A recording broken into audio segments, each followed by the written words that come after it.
or new to this type of training.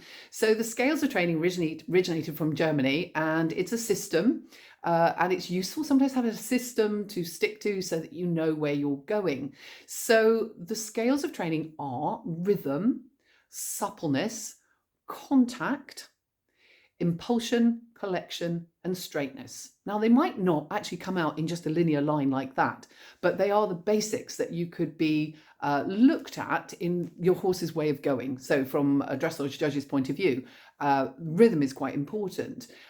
With rhythm, it is important that we have a rhythmic horse, because without that, we can have a loss of balance. If we have a loss of balance, you can't make a horse supple. So there are some areas that where we really have to start. And the basic start there is if you could ride your test in an even rhythm in all three paces, then you're already going to hit some quite nice marks, aren't you? And then if you could improve your suppleness, so the bend from left and right, this would be really good.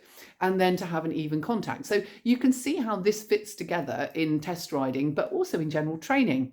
So rhythm is the regularity of the footfall. So in a walk, a 4-time beat, in trot, a 2-time beat, and canter 3-time. So riding in a regular beat. Tempo is the speed of that footfall. So sometimes you can have a rhythm that it's too slow. So a 1, 2, 3, 4 is a too slow a walk rhythm. It should be more of a 1, 2, 3, 4, 1, 2, 3, 4, a bit more of a march, okay?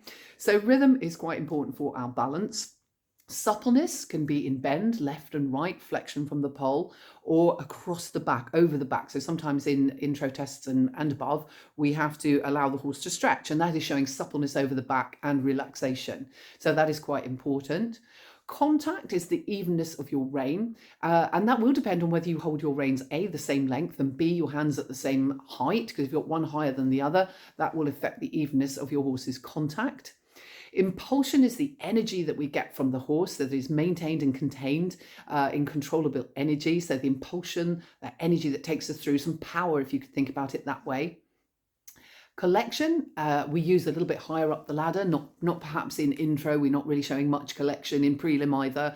So a little bit higher up the levels where the horse is being able to take its weight further back onto its hind leg, and the paces become more uphill. So the collection coming from the hind leg, being able to use that in greater effect. Straightness is really important, I think, at every level. So straightness, where the quarters are following the shoulders, following the nose. So even functionally on a circle, a horse could be straight. So it's following its own track. So I hope that helps to get a brief outline of what the scales of training are. I didn't want you to miss out today on what I was talking about. For me, I like to simplify it. So when I get on a horse, I just tend to think of 3 things. And is the horse relaxed? Is it responsive? And is it working in rhythm? So if I held those 3 things in my head and maybe put a sort of mark out of 10 for each one, I would be thinking in terms of riding my horse in a correct way.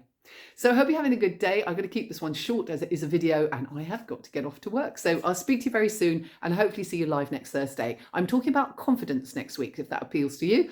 Confidence in competition. So if we can control the nerves, how useful could that be? Come and join me next Thursday. See you soon. Bye.